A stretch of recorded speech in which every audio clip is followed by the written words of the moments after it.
Welcome to the Global Landscapes Forum in Accra 2019, where we'll be discussing restoring Africa's landscapes, uniting action from above and below.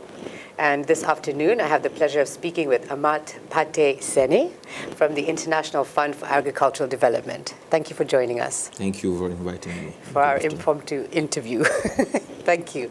Please tell us more about what your fund does, the International Fund for Agricultural Development. So thank you very much for this invitation and for being also here with you.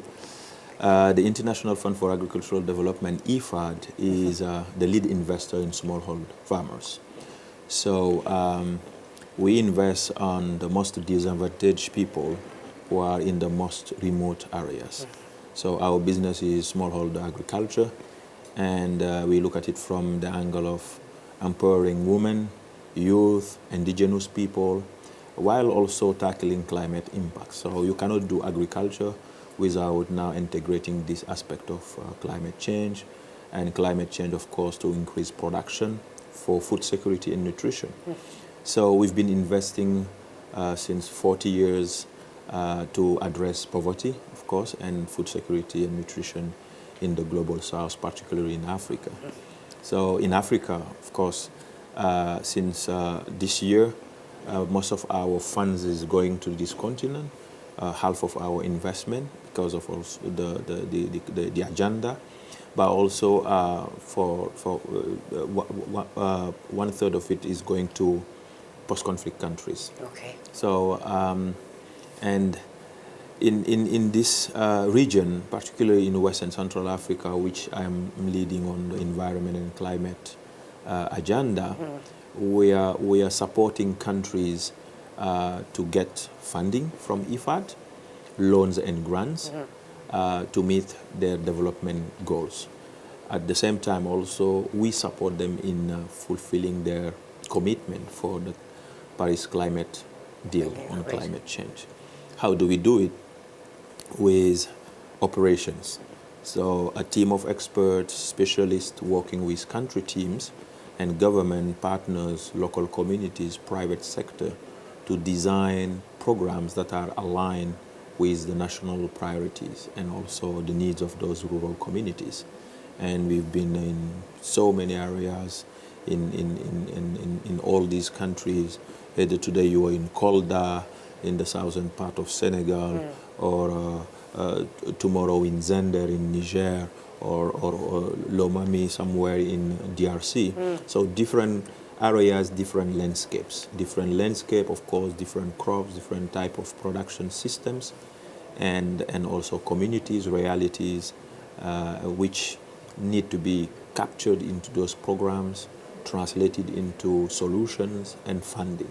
So we fund with a massive investment, but it's not only funding, we provide also technical assistance. Okay. Technical assistance on the know-how with several experts that are now distributed around the region and in various hubs to be more closer to our clients. Okay. So myself, I am in Abidjan, and before I was in Rome.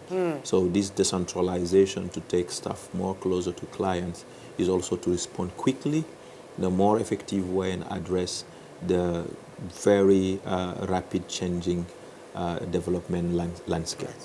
So this is what we do, and we also do it with collaboration with other partners.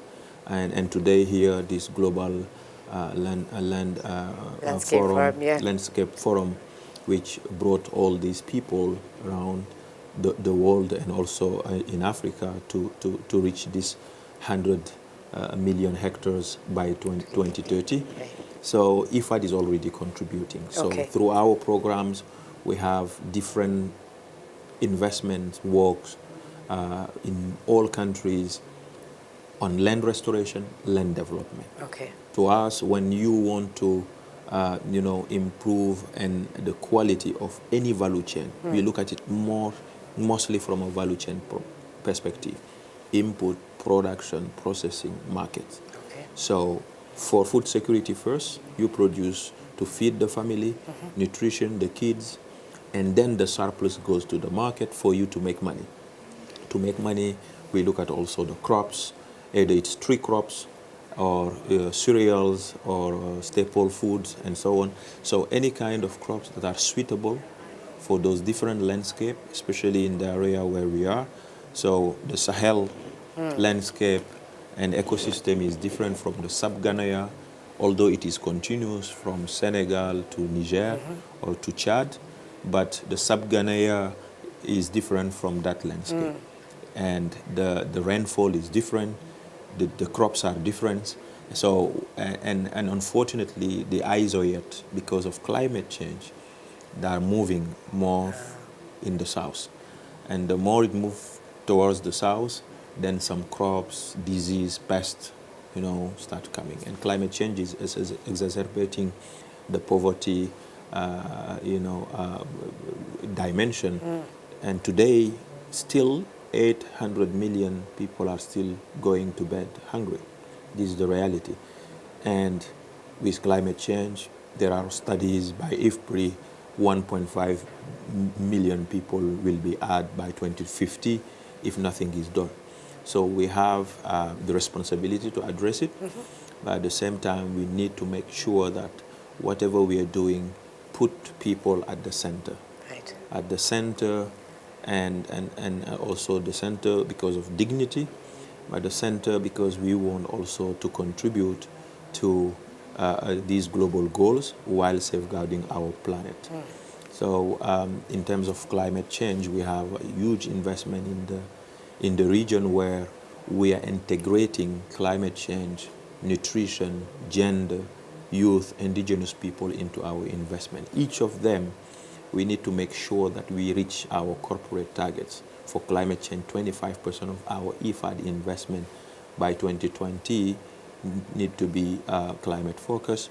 For nutrition, 50%, youth 50, gender 25. So, and we work to make sure that those targets are there, in addition to external fundings, which we work to bring from external sources such as the Green Climate Fund, the GEF, the Adaptation Fund, and all these funds, especially the GEF, they are earmarked for land management restoration. So we have a pipeline of projects that will bring also that greening of our portfolio, restoring land for environmental, social, and economic benefits, restoring land also for climate change, carbon sequestration. Right. Because when you restore land, you're able also to capture, all these CO2 emission, and therefore we can estimate what was our contribution.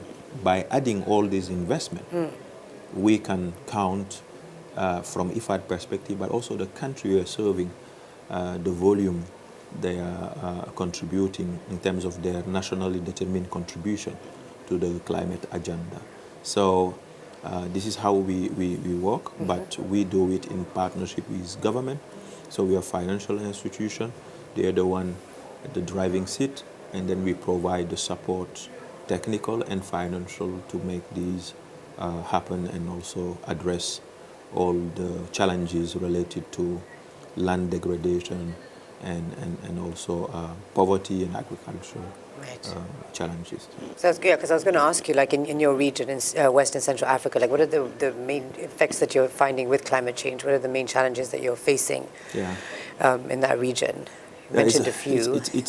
I think this is a question right now which it's not only me, but we all feel it, right? So you are in Accra today, and then you are flying. Maybe you came from Nairobi. It was raining. It's cold, and then we don't really know how now the weather behaves. So it's a lot of rain in a very short time. Yeah. So that's what we observe more and more. And of course, the recharge of the watershed is more than what it should be.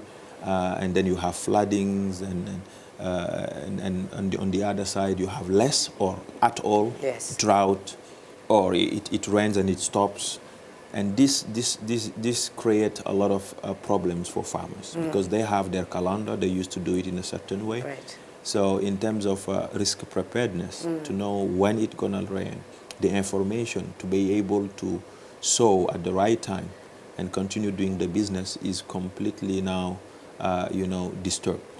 So therefore, they can sow. Tomorrow it stops, and then they lose everything. Right. But they can't now get again seeds to do it again. So that's a problem linked to now the weather patterns and the variation and fluctuation.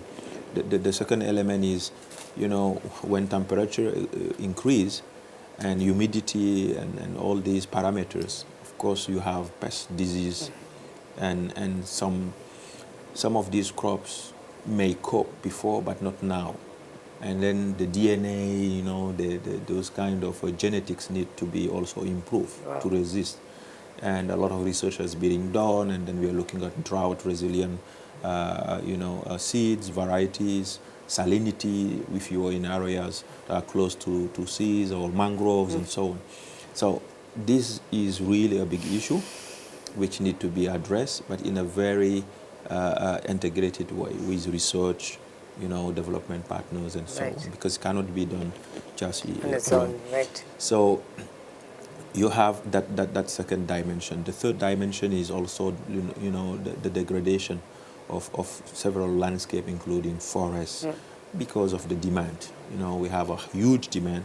The population of Africa is growing. We're almost 1 billion, 3 million people. And by 2050, we will be maybe 2, 3. Right. And then the growth is very, very high.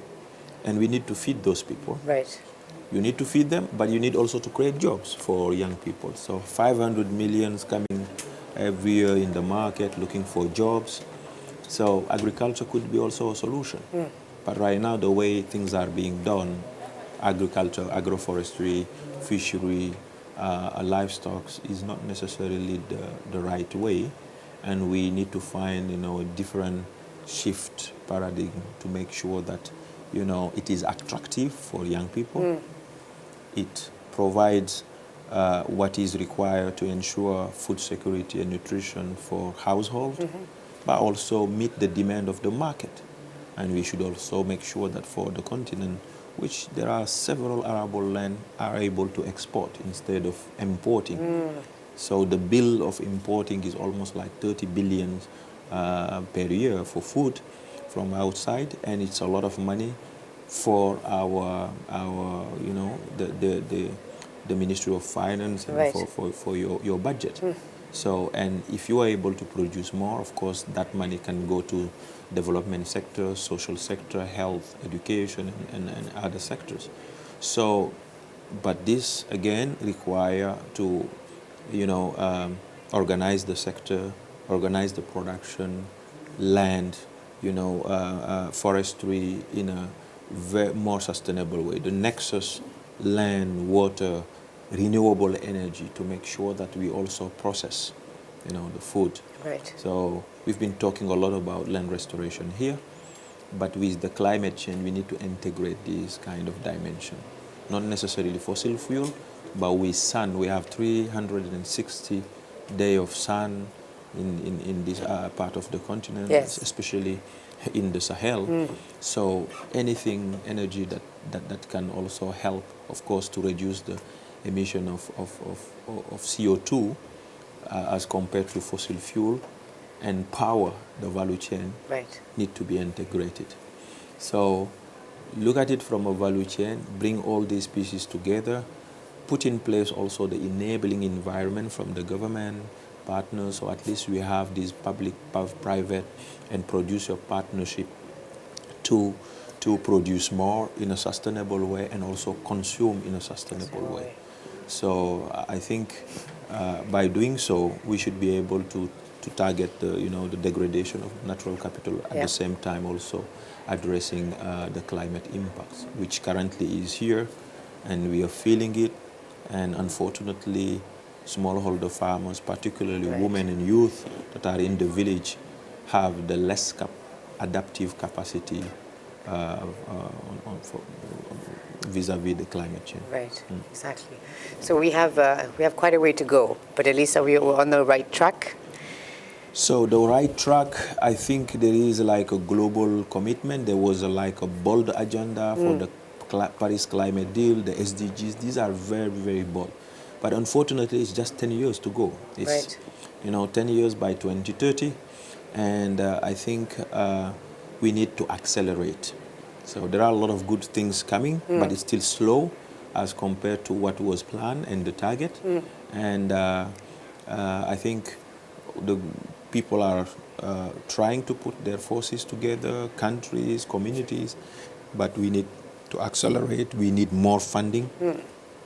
We need to invest more, need to share ideas, good practices around the world. And at the end of the day, it's just one planet, and we are all one people. Yes. With us at the end.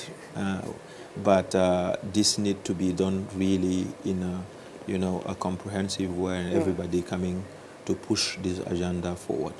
So there is no border, and we are speaking the same language. That's very true. Well, I thank you very much for your time, Amath, and for joining us for these few minutes. And I do hope, yes, we're maybe making some progress while we're here at the GLF. So thank you so much, and I'm happy to be here and share also our perspective. Merci. Thank you.